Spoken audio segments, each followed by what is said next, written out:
Hi everyone, so we're here to look at the month of March 2024 Durham region real estate market numbers. Let's take a look at what happened in terms of sales, new listings, and etc., and see how the market is doing overall.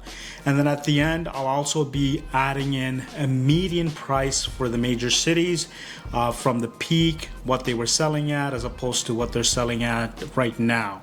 So let's get started with sales. So in terms of sales, really, we were just neck to neck with last year. We had about 859 units sell for the month of March this year. And then last year we had 864. So not much of a change. However, new listings, so that's new listings coming into the market for that particular month, which is March, we had about 1472 this year, so that's 1,472 new listings coming into the market for this year, as opposed to last year we had about 1,300, so that's up 13%. So new listings that are coming into the market is up 13%. That's inventory, basically.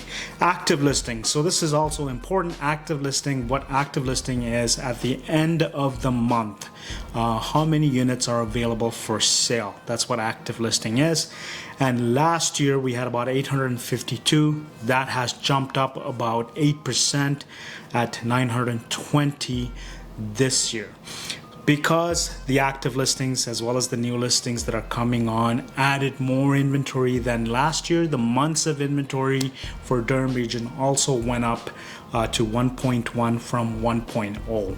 Now, this is not a drastic change. To give you an idea of how good of a seller's market this is a phenomenal seller's market.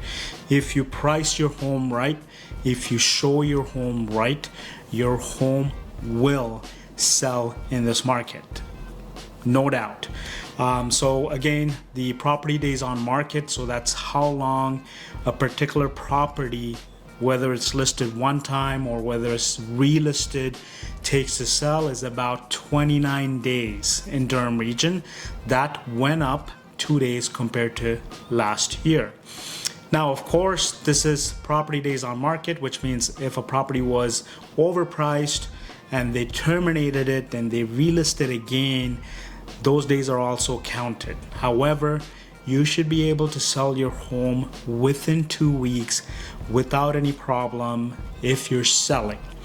If you're on the buyer side, well, the news is really, if you didn't buy last year, you haven't really missed much. The market hasn't changed much. In fact, you have a little bit more inventory than last year if you wanted to buy this year. So in terms of composite benchmark price, we have about 947,000 for last year, and we have about 944,000 this year. Again, neck to neck pretty much. Nothing has drastically changed. Now, what I want to look at is median prices for detached home from the peak. So when I say peak, I'm comparing it to February of 2022 and then this month, March 2024, just to see what has happened. Let's take a look at it for fun. So if you take a look at the city of Pickering, the median price at the peak was about 1,537,000. Whereas now, which is March 2024, we're at 1,280,000. For Ajax, the peak was about 1,420,000. We're at about 1,120,000 now. Whitby, we were at about 1.5 million, and we're at about 1.1 million now. That's $400,000 in correction. For Oshawa, we were at about 1.2 million in the peak, and we're at about 850,000 for a median detached home price. Not bad. And then for Clarington, we were at 1.22 million, and now we're at about $920,000. The reason why I bring this up, the median prices, comparing them to peak, is because continuously in the market, there is an echo of people chanting that there will be a crash. Just to let you know, the crash has already happened, right? The crash has already happened.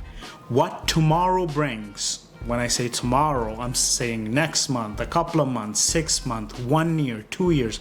Nobody knows. Is recession on the horizon? Who knows? Has a technical recession already happened? Yes, but who knows what's going to happen 6 months, 1 year down the road.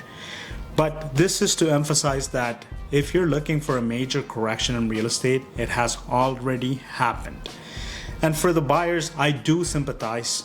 Definitely the prices are higher than they were 4 years ago, 5 years ago, and the interest rates are high. So it is a lot more difficult to get into the market. At the same time, the inventory that is remaining in the market in Durham region remains very, very low. So it's very competitive market here. If you're looking to sell, like I said, you should have no problem. 1.1 months of inventory. You should be able to sell it within 2 weeks. This is actually better than the overall average of GTA, right? So if you're looking to buy, again, you're gonna have a little bit of bidding here and there, depending on the property that you're buying, right? Not every property is going to have a bidding war. Of course, if the listing agent and the seller list the property for a bidding war and that particular housing type in that area is in very much demand, then of course you could expect the price to sell over asking. However, there are instances where homes are listing for offer presentation, so lower than they should be selling at, hoping that they would get offers, and they're not getting offers. So it's a weird market where the offer presentation doesn't come into fruition for every type of home. You have to know in what area, what home this technique might work if you're the seller. If you're looking to sell your home or buy in Durham region and surrounding, we work pretty much throughout GTA, and you're just curious as to what the numbers may be, or you're looking at the valuation of your home, or you have any questions as a buyer in this market, we would be happy to help you out and answer those questions. Please call us at 416-712-2006. Again, my name is Ragu Rajaguru. Thank you so much for watching. Take care.